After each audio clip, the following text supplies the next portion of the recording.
Assalamualaikum warahmatullahi wabarakatuh. Waalaikumsalam. Alhamdulillahirrabbilalamin wa bihi nasta'in ala umurud dunya waddin. Sayyidina wa maulana Muhammadin wa ala alihi wa sahbihi ajma'in. Rabbi shrah li sadri wa yassir li amri wahlul 'uqdatam min lisani yafqahu qawli. Amin. Pemirsa Masjid TV, pendengar Radio Dais dan para penonton dimanapun Anda berada. Pertama, mari kita panjatkan syukur kita kehadirat Allah Subhanahu wa Ta'ala, yang mana pada kesempatan kali ini kita bisa bersua kembali di acara ngopi ngaji online perkara Islam. Kedua kalinya sholawat serta salam semoga tercurahkan dari Nabi Agung kita Nabi Muhammad SAW.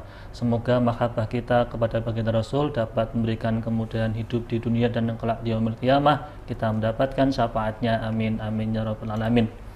Pemirsa Masjid TV, pendengar Radio Dais dan para penonton dimanapun Anda berada, alhamdulillah malam ini kita bisa bersua kembali di acara ngopi ngaji online perkara Islam, dan malam ini kita sudah sampai di edisi yang ke-92.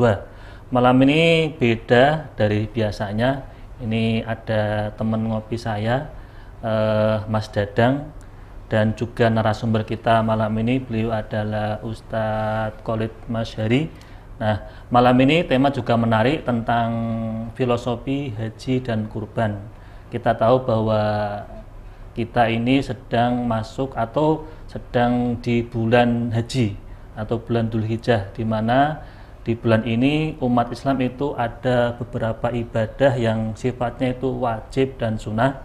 Yang wajib adalah ibadah haji bagi yang mampu, kemudian yang sunnah adalah ibadah kurban. Juga ada hari raya Idul Adha, di mana hari raya ini juga hari raya umat Islam dan semua umat muslim merayakan semua. Nah, untuk kita mulai, mungkin kita sapa dulu teman ngopi saya, Mas Dadang. Mas Dadang, gimana kabarnya Mas Dadang? Halo Mas Anis, kabar baik. Nah, ini iya, kopinya diicip dulu Mas Anis. Oke. Ya Allah. Mas Ustadz, monggo siap. diminum dulu lah ya. Bismillahirrahmanirrahim, biar tenang ya. Iya, betul sekali. Kan ini suasananya yang kopi aja yang panas, suasana harus dingin. Setuju ya? Nah, ini memang AC studio juga kan dingin ya. Oke. Siapa tahu nanti ada dari luar support kita AC tambah juga nggak apa-apa. Mantap. Oh, ini ada motif apa ini kok? Ada motivasi seperti tema hari ini, ada filosofinya. Oh, mantap sekali. Filosofi ngopi hari ini. Oh, bukan. Ini Bang Mas Dadang, Kiai, tugasnya adalah untuk mencairkan yang tidak cair kan begitu, Mantap. yang padat jadi cairkan begitu. Contohnya kopi ini kan tadinya bubuk, dikasih air Jadi cair. Dan ini Pak Kiai, malam ini sengaja saya tuh biasanya pakai peci hitam atau pakai peci yang pokoknya bentuknya peci tapi warnanya itu tidak putih. Malam ini putih karena momentum ibadah haji kan begitu. Nah, mungkin ada apa di bulan haji ini, kenapa kok, terutama begini, kita ngomongin tentang umat Islam di Indonesia kan begitu Pak Kiai, yang katanya itu ketika sudah naik haji atau melaksanakan ibadah haji itu pulang harus pakai peci putih kan begitu. Ini apakah ada nilai filosofisnya? Kemudian kenapa kok ketika naik haji itu harus di bulan Dzulhijjah ini? Apakah boleh di bulan di luar ini atau bagaimana? Nah, monggo Pak Kiai. Bismillahirrahmanirrahim. Assalamualaikum warahmatullahi wabarakatuh. Waalaikumsalam. Alhamdulillahirabbil alamin wa bihi nasta'in ala umuri dunya waddin. La haula wala quwata illa billahil aliyil azim, amma ba'd. Yang saya hormati Mas Anis, teman setia kita ini kelihatannya, dan Mas Dadang ya, ini tambah Mas Dadang ganteng kelihatannya. Alhamdulillah, mantap. Ini setelah lulus kuliah ini beliau Mas Dadang ini semakin cerah gitu ya. masa depannya. Sudah lulus ini ya? Ya, sudah lulus. Alhamdulillah. Kemarin Saya kebetulan pol pokoknya di kampus. berapa semester? Mungkin Boleh tahu? sudah termasuk S2 ya sekarang. Jadi S1 tambah satu lagi gitu ya? Satu lagi 2 kali. Baik, sebelum kita mulai ya, seperti biasa saya ingin mengajak Mas Anis, Mas Dadang dan pemirsa sekalian untuk membaca Al-Fatihah 1 kali ya. Kita doakan orang tua kita ya, guru-guru kita, keluarga kita, anak-anak kita, moga-moga diberikan kesehatan dan kemudahan semuanya. Al-Fatihah. Alhamdulillah.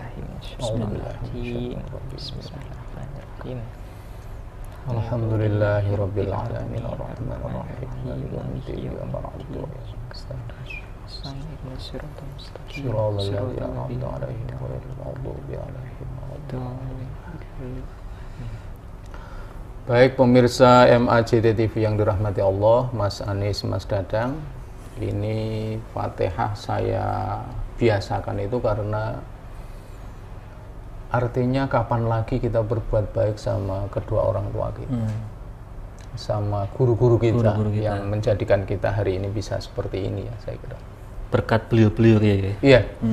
Dan saya kira sangat wajar dan pantas ya apabila setiap kali kita mengawali atau mungkin setelah sholat kita doakan beliau-beliau itu. Dan ini sebenarnya mengajarkan kita juga ya kepada anak-anak kita supaya anak-anak kita itu juga tidak lupa dengan kita, Mas Dada. Sebagai orang tuanya yang mendidik, membesarkannya ya, sehingga ya artinya sehingga dia bisa menjadi yang luar biasa.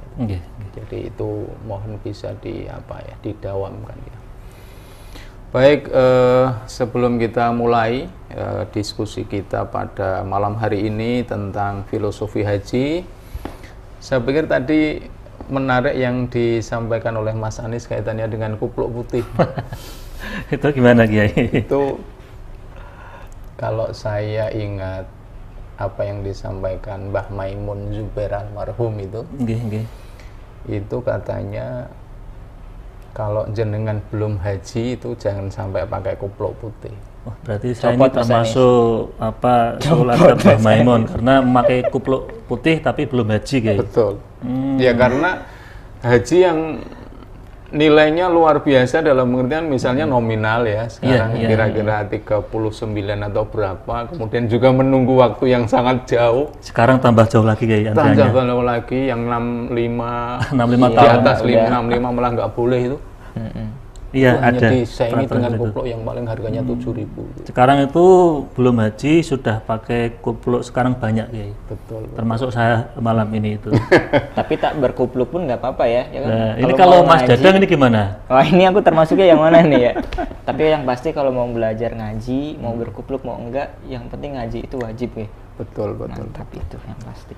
Atau ada filosofi tertentu Kiai tentang umat Islam Indonesia kenapa identik dengan kupluk putih kalau haji, kemudian kalau di haji itu yang Islam itu ya, identik dengan peci hitam, itu ada filosofi apa itu? Kalau peci hitam setahu saya itu yang diwariskan oleh Pak Soekarno ya. Pak Soekarno. Jadi kalau kita ke luar negeri itu biasanya para petinggi kita termasuk beliau itu pakainya peci hitam. Sehingga kalau ada orang berpakai peci hitam, kalau kita misalnya di Mekah itu lebih dikenal mungkin Indonesia. Karena itu peci khas Indonesia gitu ya? Peci khas Indonesia. Nah mungkin kalau yang kaitannya dengan peci yang putih itu, ya bisa jadi untuk pertanda ya. Pertanda kalau orang itu sudah melaksanakan ibadah haji. Yang kedua bisa jadi diambil filosofinya supaya hatinya juga menjadi putih. Amin. Semoga saya termasuk salah satu orang yang hatinya putih karena pakai peci putih gitu ya. Baik. Ya, kita mulai Mas Dadang ya. Jadi kalau kita bicara haji ya, itu termasuk ibadah yang mahdhoh. Ibadah mahdhoh berarti sifatnya wajib? Bukan, ibadah mahdhoh itu artinya ibadah yang ketentuannya sudah ditentukan oleh Allah, itu namanya ibadah mahdhoh. Jadi misalnya ada aturannya. Betul. Kayak sholat, zakat, puasa, haji itu masuknya dalam ranah ibadah mahdhoh. Nah, sementara ibadah yang kedua adalah ibadah ghairu mahdhoh. Yang ini kadang-kadang orang merasa, oh itu tidak ibadah, padahal sebenarnya itu kaitannya dengan ibadah yang ghairu mahdhoh. Misalnya Mas Anis perjalanan dari Sayung ke sini, kemudian di tengah jalan ada batu disingkirkan. Itu bagian dari ibadah sebenarnya. Karena ini kalau tidak disingkirkan, ini bisa mencelakakan orang lain. Itu namanya ghairu mahdhoh. Ghairu mahdhoh. Sehingga di sana ada hadisnya ya Rasulullah, imatatul adza anit thariq shadaqah. Menyingkirkan sesuatu yang bisa mencelakakan orang lain itu bagian dari sedekah. Termasuk misalnya tabassumuka ala wajhi akhika shadaqah. Jadi Anda tersenyum kepada saudara Anda itu bagian dari sedekah. Sodako. Walaupun kita sedang bermasalah dengan saudara, gimana itu? Tetap tersenyum, Kiai? Oh iya, itu harus tetap tersenyum. Ya. Dan Jadi, saudara itu nggak harus yang saudara-saudara ya, non Muslim pun saudara. Semuanya saudara. Ya.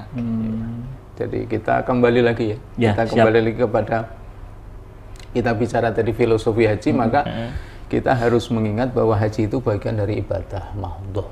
Ibadah yang ketentuannya langsung ditentukan oleh Allah. Nah, kaitannya dengan itu ada ayat di dalam Al-Quran yang perlu kita ketahui bersama kaitannya dengan bagaimana sebenarnya pertama kali Allah memerintahkan Nabi Ibrahim sebagai ikon ibadah haji ini ya. Di dalam surat Al-Hajj ya, ayat 27, a'udzubillahi minasyaitonirrajim. Di sana dikatakan wa'adzin finnasi bil haji ya'tuka rijalan wa 'ala kulli dhamiri ya'tina min kulli fajjin 'amiq. Ya, jadi di dalam asbabun nuzulnya itu diterangkan ya, sebenarnya Nabi Ibrahim itu diperintah Allah untuk mengumandangkan ibadah haji. Jadi di sana ada kata-kata wa'adzin, sama dengan azan ya. Jadi azan itu artinya al-i'lan. Al-i'lan itu sampaikan, mengumumkan gitu ya. Mengumumkan, menyuarakan ya. Ya. Tapi kemudian Nabi Ibrahim merasa suara saya tidak mampu untuk mencakup semua orang, artinya seluruh dunia ini. Itu ketika Nabi Ibrahim diperintah untuk menyampaikan ibadah haji itu tadi. Nah, yang penting kemudian Allah mengatakan, yang penting kamu sampaikan. Nanti aku bantu, istilahnya. Oke. Yang penting disampaikan gitu, ya. Jadi yang penting disampaikan. Ya. Maka kemudian turunlah ayat ini. Sampaikanlah ibadah haji itu kepada manusia, maka mereka akan datang kepadamu. Ya, kepadamu itu artinya untuk melaksanakan ibadah haji dengan cara berjalan kaki. Berjalan kaki itu gimana tuh maksudnya? Berjalan kaki itu orang yang pergi ke Mekah dengan melakukan jalan kaki karena dekat. Oke. Sehingga kalau hari ini juga ternyata masih ada istilahnya backpacker itu kan. Backpacker backpacker. Pernah mendengar itu. Ternyata ada orang yang dari Bosnia kalau nggak salah itu sampai melaksanakan ibadah haji dengan cara berjalan. Berjalan. Berarti ini kalau kita sesuaikan dengan ayatnya, dia menjiwai ayat ini. Mengamalkan ayat ini. Mengamalkan ayat ini dengan cara berjalan kaki. Yang kedua, wa ala kulli dhamirin, ya. Mereka juga akan mendatangimu dengan cara mengendarai onta yang kurus. Mengendarai onta yang kurus, maksudnya gimana itu? Jadi yang dimaksud mengendarai onta itu artinya dia memakai alat transportasi. Jadi berjalan kaki boleh, kemudian memakai alat transportasi juga boleh. Memakai alat transportasi juga boleh. Oke, ada dua nih ya. Ada dua. Nah, makanya ini hati-hati nih. Hati-hati orang yang kadang-kadang kadang-kadang tidak bisa memaknai Al-Quran itu secara situasional. Nah, artinya Al-Quran itu kan memerintahkan kita melaksanakan ibadah haji dengan cara berjalan. Yang kedua naik onta. Nah, kemudian masukannya hari ini kan berarti orang-orang Indonesia yang pakai pesawat itu tidak mengamalkan Al-Quran. Kemudian bahasanya sekarang guyonannya kita adalah bid'ah. Gitu ya. Karena tidak sesuai dengan Al-Quran. Tidak jalan kaki juga tidak naik onta gitu ya. Betul. Sehingga kalau kita pakai ayat ini ya, maka yang paling penting itu adalah tujuannya sampai ke sana. Yang penting tujuannya sampai ke sana. Ya, apakah dia mau jalan kaki, backpacker, atau dia naik alat transportasi. Nah, transportasi sebenarnya sudah disimbolkan di sini dengan onta. Nah, dengan kemajuan zaman ada pesawat, ada kapal dan sebagainya gitu. Artinya itu onta di sini tuh hanya sebagai simbol saja gitu ya. Simbol karena dulu belum ditemukan teknologi pesawat. Nah, makanya orang memahami Al-Qur'an itu harus komprehensif, harus apa ya? Istilahnya wawasannya luas, Mas. Tidak hanya tekstual tapi juga kontekstual gitu. Kontekstual. Dan jangan buru-buru ya. Soalnya tadi kalau misal ngomongin yang berjalan, misal langsung disikat, berarti Indonesia nggak bisa haji dong, karena bukan daratan yang sama. Kalau berburu-buru, tapi kalau tahan dulu, dengerin sampai tuntas, oh ternyata ada tuh unta yang simbolkan kendaraan. Nah, berarti jangan buru-buru Mas Anis. Kalau misal nanti kita mau mendengarkan, tahan dulu. Nah, ini kopinya boleh loh, biar nggak serius-serius amat, perasaan panas banget gitu ya. Ya, jadi itu saya kira prolog awal yang harus kita sampaikan bahwa ibadah haji itu pertama kali yang disampaikan untuk Nabi Ibrahim alaihissalam, yang pada awalnya itu tadi, saya nggak mampu untuk menyampaikan suara haji itu ke seluruh penjuru dunia. Tapi dengan ayat ini kita bisa mengambil satu kesimpulan, ada mingkul lifajin amik, dari segenap penjuru yang sangat jauh, dan buktinya hari ini seluruh penjuru dunia bisa sampai di Mekah. Ini artinya apa? Apa yang disuarakan Nabi Ibrahim itu kemudian dibantu oleh Allah sampai semuanya bisa jalan untuk melaksanakan ibadah haji itu. Oke. Biasa. Sekarang gini Kiai. Ya. Ini kan berarti hubungannya dengan tadi, kalau tidak jalan kaki, naik transportasi, boleh unta, boleh apapun lah, yang penting sampai ke tujuannya kan begitu. Betul. Ini kan berarti kaitannya dengan, kalau misalkan nih negara kita kan Indonesia itu kan jauh dari Arab Saudi kan begitu. Berarti kita boleh menggunakan transportasi baik darat, laut ataupun udara kan begitu. Betul. Dan itu sekarang butuh biaya juga nggak sedikit kan gitu. Nah, apakah ada kategori siapa saja yang boleh atau benar-benar diwajibkan untuk naik haji? Baik.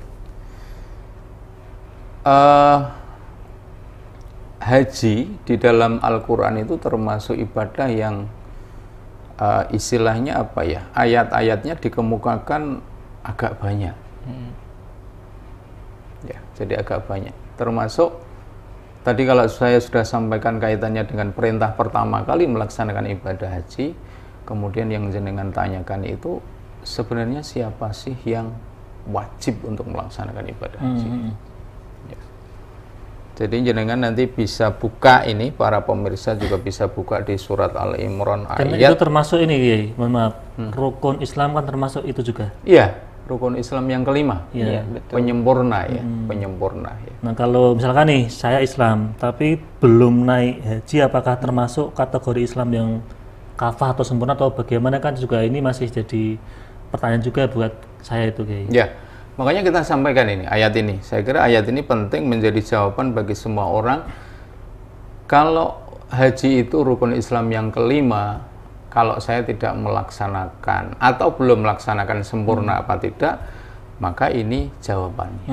Ya. Jadi di sini ada ayatnya, fihi ayatum bayyinatum maqamu Ibrahim wa man dakhalahu kana amina. Kemudian Allah melanjutkan, walillahi 'alan nasi hijjul baiti man istata'a ilaihi sabila wa man kafara fa innallaha ghaniyyun 'anil 'alamin. Ya. Jadi di situ dijawabkan, disampaikan Mas Anis, orang yang wajib melaksanakan ibadah haji ada kata man istata'a. Man istata'a. Ya. Jadi man istata'a itu di sana ada, kalau kita ambil masdarnya istita'ah. Istita'ah itu artinya mampu.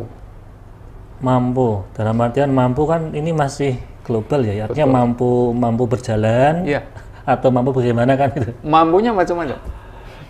Karena ibadah haji ini kaitannya dengan ibadah finansial, maka mampu harus diartikan kamu kuat nggak bayar ONH-nya? Iya. Itu yang pertama, mampu. Jadi berkaitan dengan finansial. Finansial.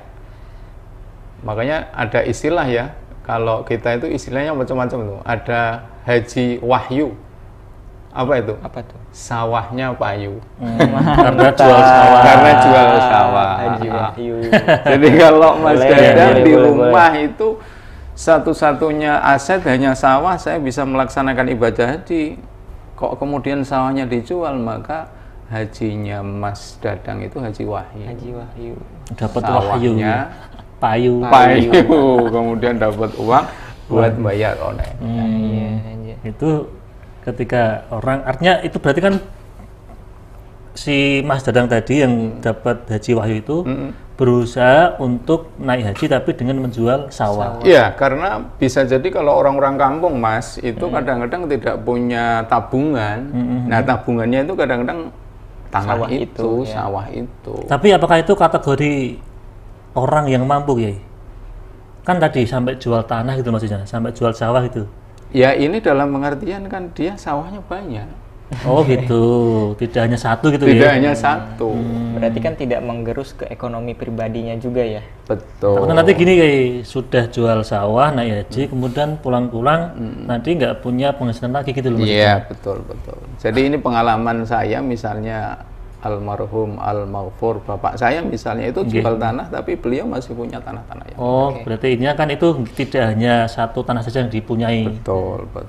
Itu pertama haji wahyu. Ada lagi haji yang lain. Apa tuh? Mansur. Apa itu mansur? Rumah dan tanahnya tergusur. Masya Allah. Jadi saking pengennya naik haji sampai rumah tanah itu tergusur gitu. Enggak, kadang-kadang ini kan ramai jalan tol, kebetulan pas kena itu tergusur, dapat balik ganti. untung. Ya, artinya kemudian dia menjadi mansur itu tadi. Rumah dan tanahnya tergusur. Iya. Ada lagi haji yang lain juga. Apa nih? Satu lagi nih, apa nih sebelum break nih? Abidin. Apa itu abidin? Atas biaya dinas. Jadi orang-orang pemerintahan itu kadang-kadang hajinya kan karena dia menjadi anggota dewan, karena dia menjadi anggota birokrat. Kemudian kan ada orang juga Kiai, teman saya itu tadi mungkin tadi abidin karena petugas haji itu. Betul. Iya, itu namanya LPG, lowongan panitia haji. Jadi abidin. Ada satu lagi nih ternyata. Oke, apa nih? Haji sokeh. Apa ini sokeh nih? Sokongane wong akeh. Cocok. Itu gimana itu? Itu misalnya teman-teman MAJT urunan bagaimana supaya Mas Anies bisa haji. Tapi semua itu halal. Halal.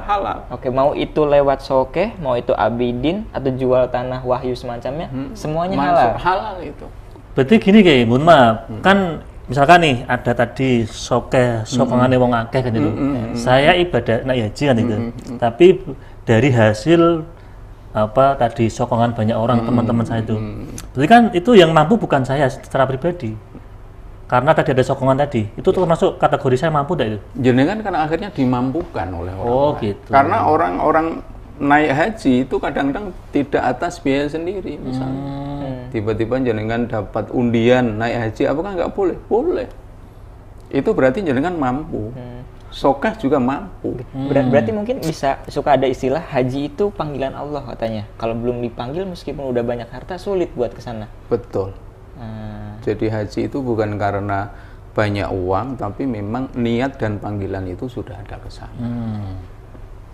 Kalau belum dipanggil, artinya kalau memang belum ada niat yang kuat ya mau mampunya itu sampai berkali lipat juga nggak mungkin. Iya. Itu ya. Ya karena kalau kita lihat di beberapa media itu ternyata orang jual kembang bisa haji, orang jual daun jati di dalam kampung saya itu juga bisa haji. Ini berarti apa? Ketulusan niatnya, kemudian panggilannya itu disambut oleh Allah dan tulus itu. Itu baru makna istitoah yang pertama. Baru pertama. Memang filosofi haji kayaknya butuh berapa jilid ini? Ya. Oke. Ini masih break atau masih lanjut? Nggak tahu nih. Gini gimana? Lanjut. Aku dulu Mas Anies. Ada pertanyaan. Monggo Mas Dadang. Haji ini kan modalnya gede. Setuju. Tadi ada yang jual sawah, ada yang lewat anggaran bareng-bareng. Pertanyaannya, kenapa haji? Maksudnya tuh haji ini apa filosofinya? Mau nostalgia zaman Nabi Ibrahim kah? Atau hanya karena ada perintah dari Allah dalam Al-Qur'annya? Apa? Atau rekreasi religi atau apa nih? Kenapa haji? Gitu. Itu pertama. Yang kedua gini, tak Apa tambahin nih? pertanyaan. Apa nih? Kenapa harus di Mekah kan gitu. Yang wajibnya punya, Ya. cocok kan ya. Atau misal nih ada hotelannya Ka'bah gitu ya. Nah, di sini kan kayaknya udah bisa jadi. Ini gimana kayak? Karena ya tadi biar tidak memotong banyak biaya, Oke. lebih murah kan kayak IRKasi itu kan, ziarah rekreasi kan murah itu. Nah, Itu kenapa harus disanakan gitu? Berarti ini yang jenengan sebut yang kalau saya jenengan tadi mengatakan teman ngopi ini yang membuat mencairkan, yang merusuhkan. ini merusuhkan jadinya. Ntar aku bawa teman-teman di sini biar makin rusuh deh ya. Cocok ya. Oke. Nah ini yang Mas Dadang pertanyaannya saya jawab nanti, karena itu nanti kita masuknya di filosofinya. Nah saya ingin menegaskan lagi yang kaitannya dengan istitoah tadi yang kedua.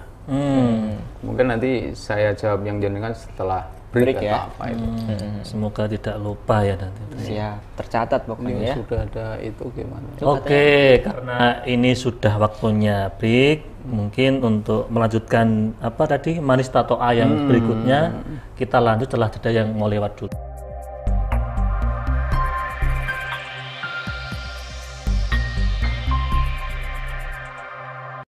Pendidikan putra-putri kesayangan.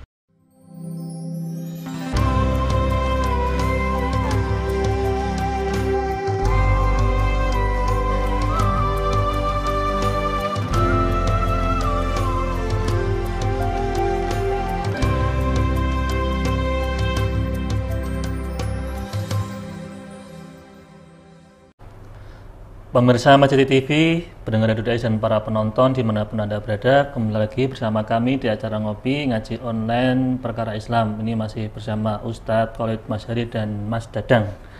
Nah ini Ustadz tadi jenengan pengen menyampaikan tentang manis tato A yang berikutnya, kan begitu.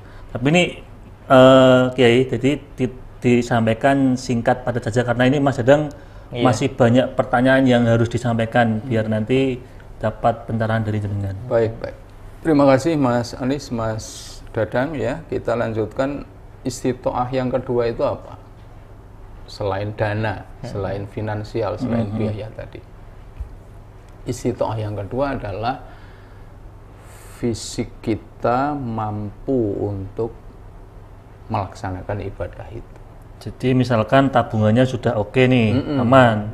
Tapi fisik nggak oke. Ya itu? maka dia haji menjadi tidak wajib.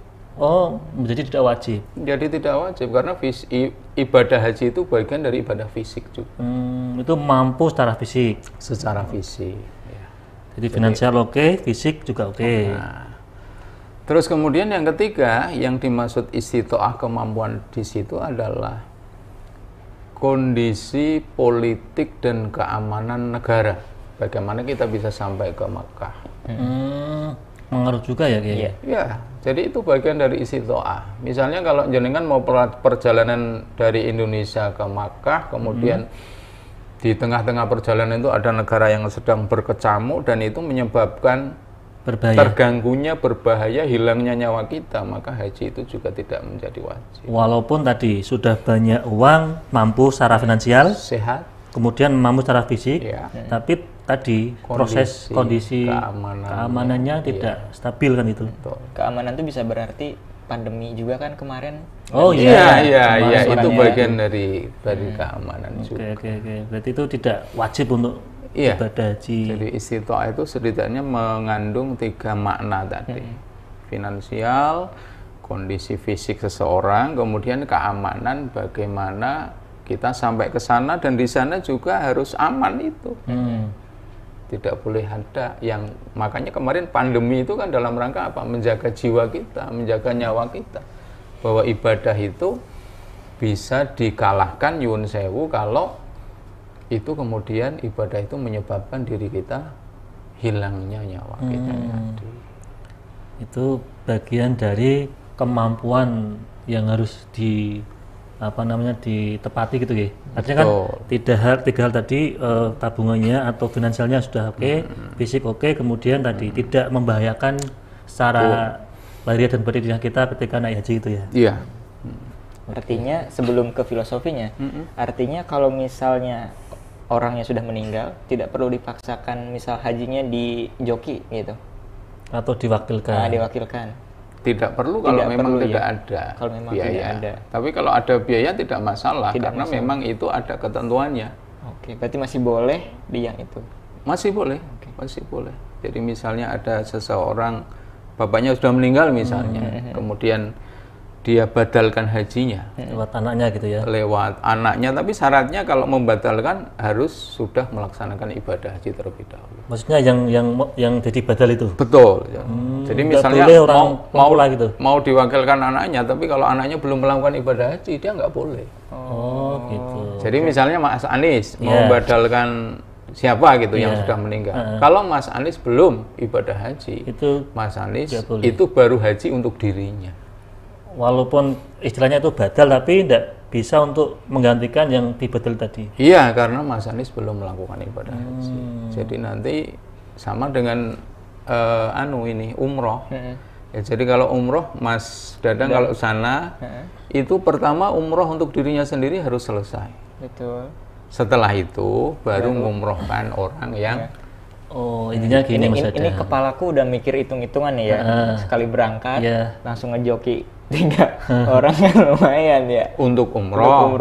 Tapi kalau untuk haji hanya sekali, karena waktunya haji kan hanya pada tanggal 9 Dzulhijjah. Iya, 9 Dzulhijjah. Berarti harus selesai dengan dirinya dulu, baru kita boleh menyelesaikan urusan orang lain. Betul. Oke. Lanjut Ustaz, filosofi ini pasti panjang nih. Gitu ya? Iya, mantap. Nah, kita sudah masuk yang ke filosofi, Mas Anies. Tadi kalau tadi katanya rasa aduh haji ini ganti di Jakarta misalnya atau diganti di Masjid Agung gimana? Ada itu kan ada Ka'bah itu? Iya ada. Tidak hanya di situ, di Islamic Center itu ada. Banyak pilihan kalau memang boleh diadakan di luar Mekah kan itu. Betul. Nah, kita pertama harus tahu bahwa ibadah haji salah satunya ya selain napak-tilas itu adalah untuk persatuan dan kesatuan. Persatuan dan kesatuan umat Islam. Jadi kalau saya boleh katakan kan begini, setiap agama itu kan punya kota suci. Ya kan? Ya kota suci itu benar-benar satu, tidak boleh dipindah-pindah. Misalnya Islam Ka'bah di Mekah. Misalnya Katolik Vatikan misalnya. Terus nanti ada lagi misalnya di mana Yerusalem misalnya. Di Yerusalem. Itu nggak boleh dipindah-pindah. Nah kalau dipindah-pindah itu nanti menjadi tidak suci lagi. Kadar kesucian ya. Satu kadar kesucian. Tapi di dalam Al-Quran juga sudah disampaikan bahwa di sana misalnya ada kalimat fi ayyamin ma'lumat, ada asyhurun ma'lumat. Yang pertama maklumat itu artinya tertentu. Sehingga haji pertama yang harus diingat adalah waktunya juga tidak boleh dipindah-pindah. Waktunya tidak boleh dipindah-pindah, harus bulan Dzulhijjah. Betul, ini yang menyebabkan bedanya haji dan umroh. Oke. Walaupun pelaksanaannya itu teknisnya sama. Maksudnya pelaksanaan ritualnya itu sama. Beda. Jadi ini tadi nanti yang akan saya sampaikan guyonannya, ini yang menyebabkan beda antara haji dan umroh. Jadi kalau orang pulang haji dipanggil Pak Haji, tapi kalau orang umroh tidak dipanggil Pak Umroh. Atau Bu Umroh. Itu kenapa itu Kiai? Kan itu hanya ada di Indonesia ya Kiai? Betul. Jadi saya ulangi lagi, yang pertama yang harus kita pahami adalah waktunya tertentu, yaitu tanggal 9 Dzulhijjah. Dzulhijjah pun juga ada tanggalnya ya? Ada tanggalnya. Nggak boleh tanggal 1, 2 nggak boleh? Iya, itu yang disebut dengan nanti Al-Hajju Arafah. Haji itu adalah melaksanakan wukuf di Padang Arafah. Itu waktunya nggak boleh diganti. Oke, tanggal berapa ya tadi? 9 Zulhijjah itu ya. 9 Dzulhijjah. 9 Dzulhijjah. Nah, itu pelaksanaan haji itu di situ.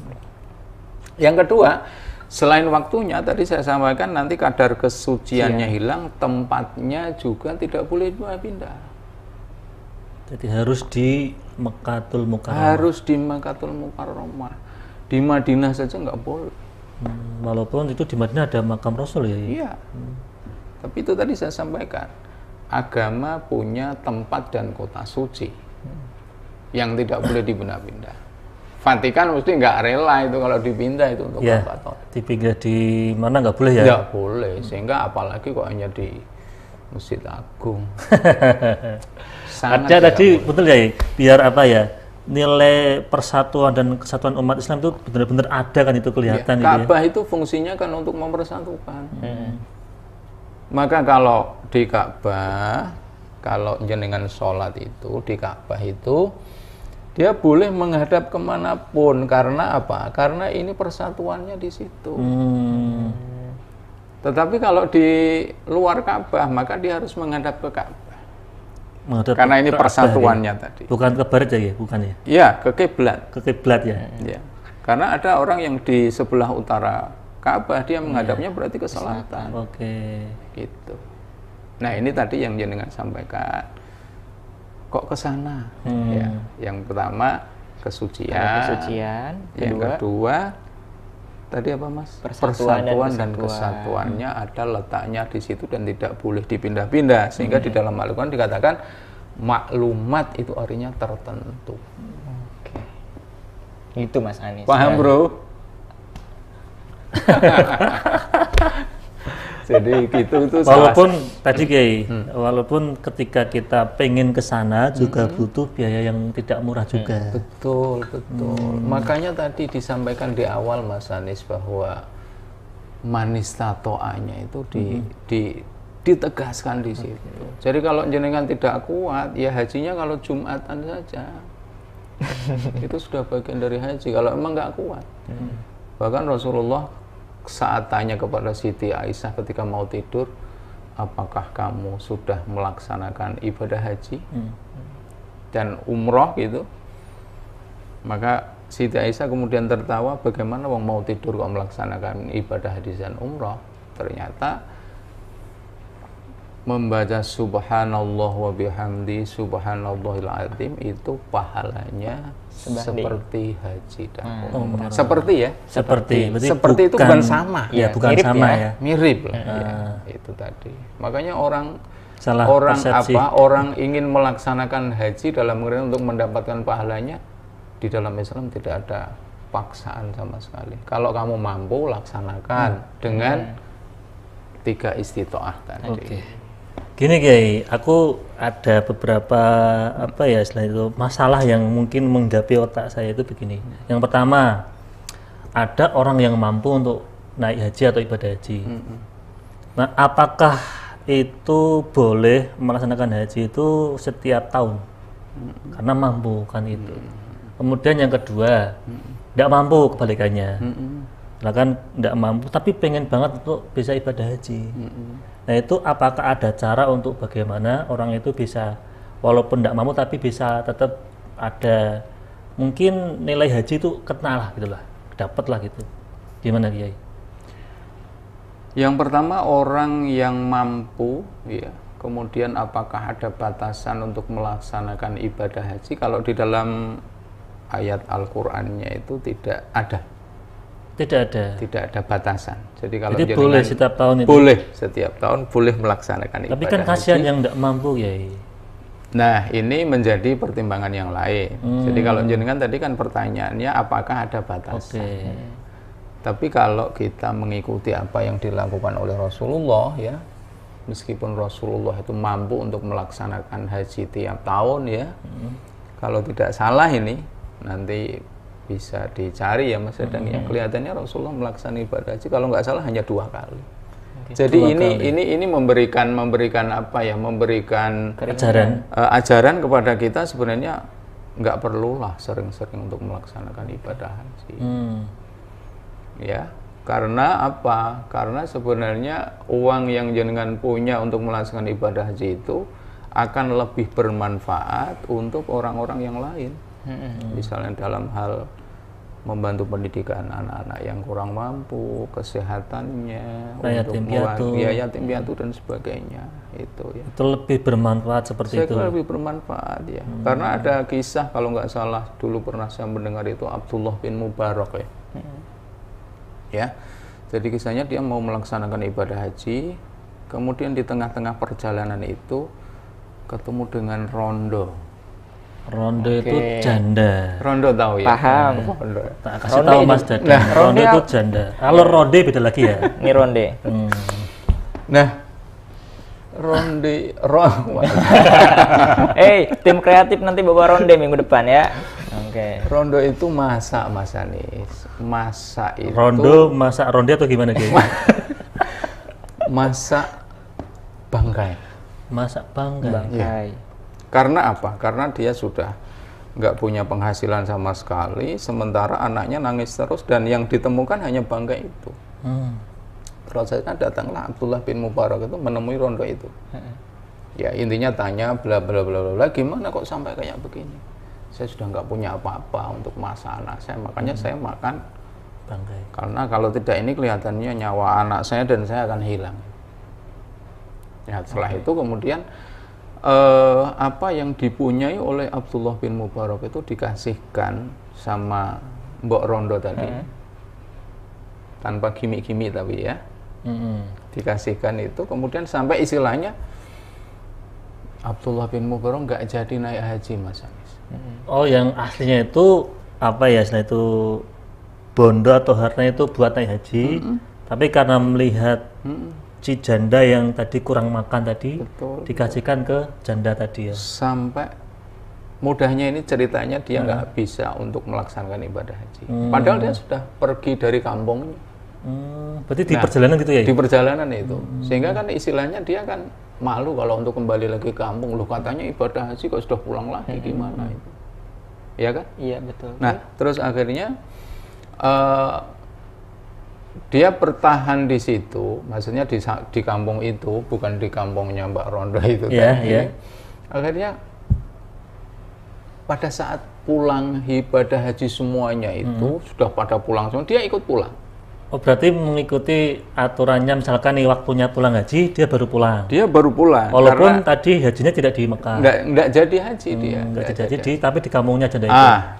Bukan, dia ya di kampung terus dia pulang itu. Ketika pulang kemudian ada salah satu jamaah haji itu yang mengatakan, matur nuwun ya Mas Abdullah, saya kemarin jenengan tolong di sana di Mekah itu. Di Mekah itu saya pas ya istilahnya mengalami musibah. Padahal dia nggak melaksanakan ibadah haji. Makanya ini saya bisa simpulkan ya bahwa niat tulus seseorang itu bisa saja menyampaikan orang itu ke Mekah meskipun fisiknya dia nggak sampai ke Mekah. Itu Jadi sudah sampai ke sana walaupun fisiknya itu tidak di sana kan. Sebelum ke pertanyaan, aku jadi terpikirnya gini. Artinya kalau misalnya secara finansial juga ada prioritas lebih, dalam artian tadi misal rumahnya belum bagus atau saudara-saudaranya bisa ke sana dulu. Terus juga sehat juga jadi poin. Kalau misalnya sehatnya kurang bagus tidak direkomendasikan ke sana. Rasulullah juga tidak setiap tahun haji bisa dibilang. Artinya kan bisa dibilang ada keringanan nih untuk si haji ini. Apakah ini sebetulnya, tapi masyarakat di kita juga ngelihat haji itu sesuatu yang wajib banget seolah kayak bagi mereka yang sudah mampu. Betul. Gimana nih memposisikan si haji ini berarti? Ya tidak ada salahnya Mas Dadang karena memang haji itu sebuah kewajiban. Dan orang ketika memutuskan untuk melaksanakan ibadah haji, saya kira ini sudah dipikir masa-masa ya. Jadi tidak hanya sekedar 1-2 pertimbangan ya. Apalagi dengan haji yang sekarang durasi waktunya sudah sangat lama, itu mungkin sudah direwangi nabung dulu dan sebagainya. Meskipun tadi saya sampaikan tidak melalaikan istilahnya tanggung jawab yang lain ya, seperti membantu anak yatim, pendidikan sekolah, kesehatan dan sebagainya. Gitu. Jadi ada sisi humanis ya. Pokoknya jangan ngotot haji terus. Pertanyaan ini udah ngode-ngode terus. Masya Allah. Alex ngalian.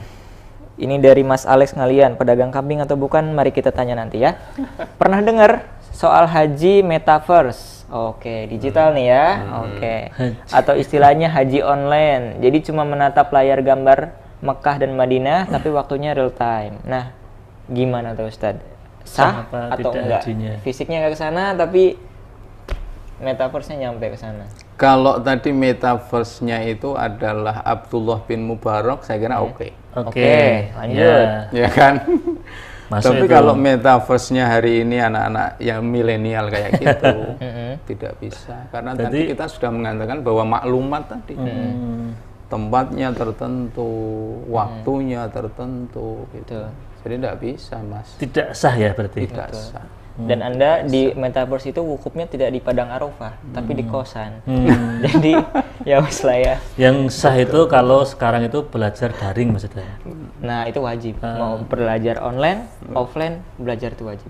Pertanyaan selanjutnya dari Fatim Tlogosari. Assalamualaikum. Waalaikumsalam. Benarkah pahala pergi haji seperti pahala orang yang berjihad di medan perang? Lalu kalau meninggal di perjalanan sebelum melaksanakan ibadah haji, apakah menjadi mati syahid?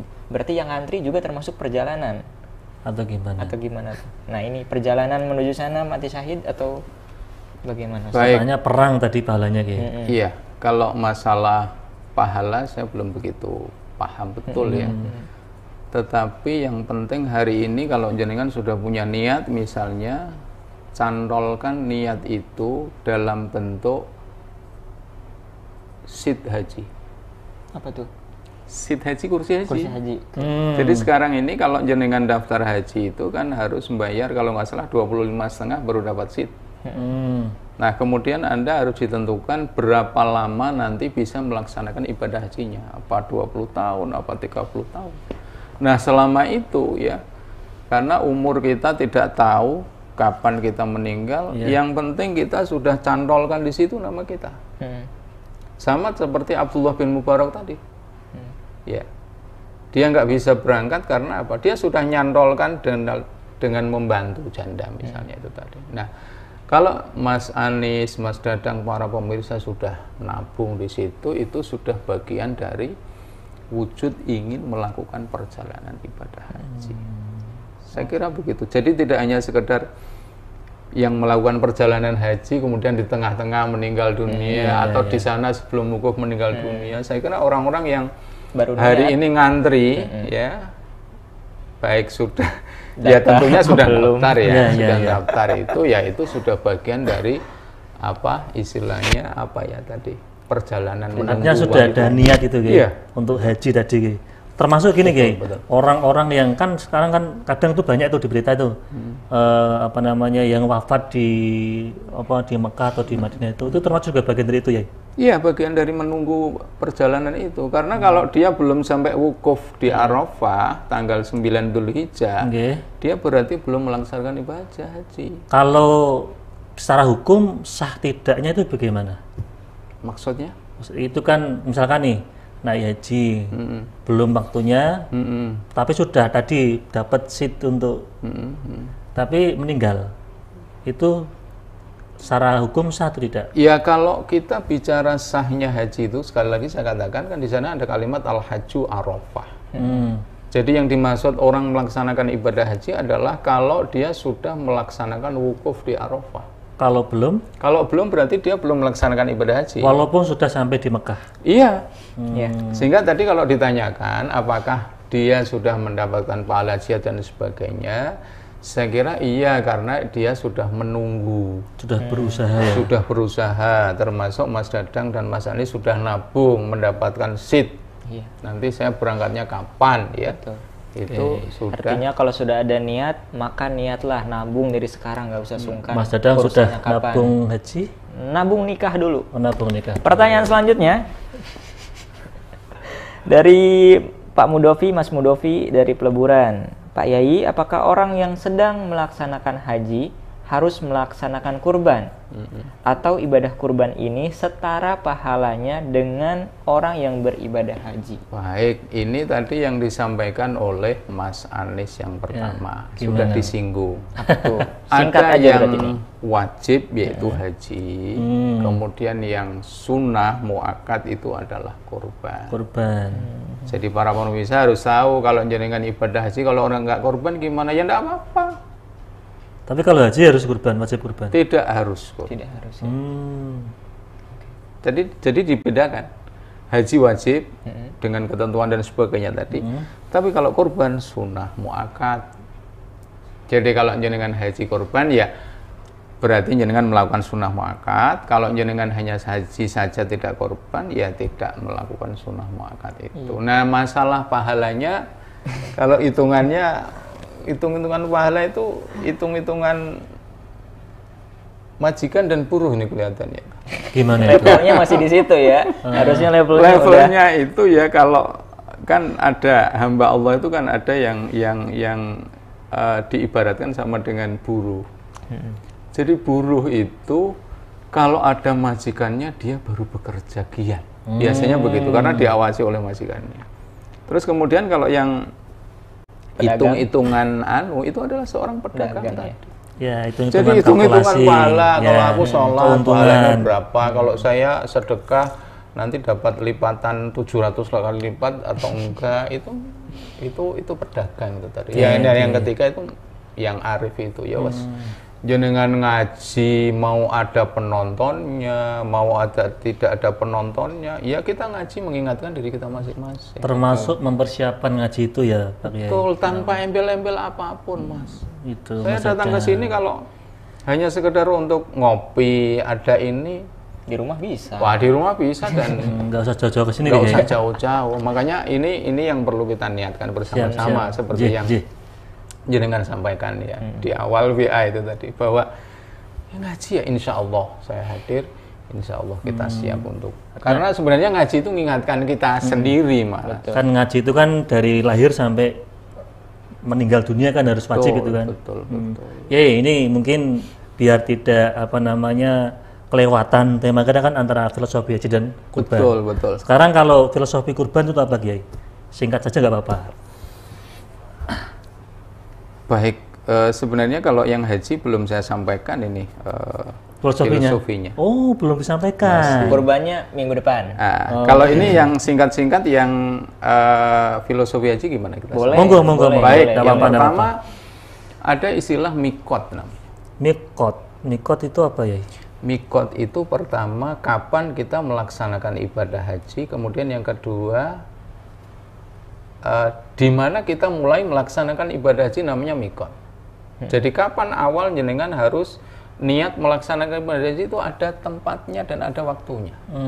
Itu yang disebut dengan mikot. Jadi mikot itu artinya batas. Maka harus saya sampaikan kepada pemirsa sekalian, kepada Mas Anis, Mas Dadang, bahwa ternyata hidup kita terbatas juga ini filosofinya. Terbatas. Umur berapa? 63, 70, 80.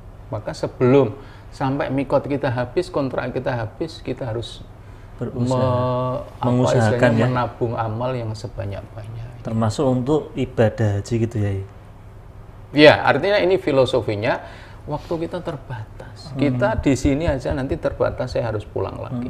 Ya, sudah dikode Kode sama juga ini ya. Pertama mikot terbatas. Oke, kita hidup terbatas. Itu baru satu. Yang kedua ya. Yang kedua ihram. Apa nih? Di ihram Berpakaian apa nih? putih-putih tanpa perjahit. Itu filosofinya apa? Filosofinya bahwa haji itu simbol persaudaraan, simbol persatuan dan kesatuan, maka tinggalkanlah hal-hal yang sifatnya askriptif. Atribut jenengan sebagai pejabat, sebagai orang kaya, orang miskin, hilangkan semua. Karena kita sama posisinya kita gitu ya? akan kembali kepada Allah dengan satu pakaian warna putih yang tidak akan berjahit. Itu apakah gambaran kelak di akhirat ya? Atau beda lagi mungkin? Yang pakai ihram itu loh. Nah, ini artinya begini bahwa nanti kita akan dikafani dengan kain putih. Oh, Mengingatkan kafan, diri ya. Mengingatkan diri itu filosofinya Iya. ihram itu tadi. Ada lagi mungkin Yang ya? ketiga. Ihram. Yang Ikut ketiga, ihram. wukuf. Wukuf. Wukuf itu artinya berdiam diri di Arafah. Apa tuh Yang filosofinya? misalnya Jabal Rahmah itu. Filosofinya apa? Orang ternyata butuh ketenangan. Butuh ketenangan. Karena ketika wukuf kita duduk berzikir kepada Allah minta ampun. Orang butuh ketenangan ya. Jadi enggak rame-rame terus. Di sana kemudian dilakukan muhasabah. Iya. Diri kita seperti Introspeksi apa ya. Kemudian kita sudah siap belum untuk menghadap Allah. Itu hanya bisa dilakukan ketika kita Wukuf. tenang, kita wukuf, kita berdiam sejenak. Itu untuk mengheningkan cipta lah katakanlah. Iya, untuk mengheningkan cipta. Itu wukuf ya. Iya, Oke. Masih ada lagi? masih ada. Mantap Apa ini. Tawaf. Kenapa Tawaf. dengan tawaf? Kenapa Tawaf dengan tawaf? mengelilingi Ka'bah. Ka'bah ada di sebelah kiri kita. Oke. 7 kali. Oh, berarti oke. Jadi kita ini sebelah kiri ya ya. Ya. Jadi kalau misalnya ini Ka'bah, kita posisinya Dari kanan. berbalik dari arah Jarum Jam. Nah, kita tawaf 7 kali mengitari.